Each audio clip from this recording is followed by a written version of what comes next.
سلام هموطنان عزیز از بالای دریای پلی صندوق با مرکز نوری صندوق معاینه قلعه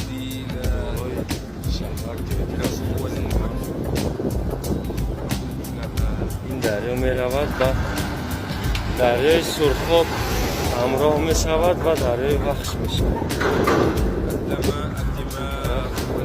بالای رودی و خیاب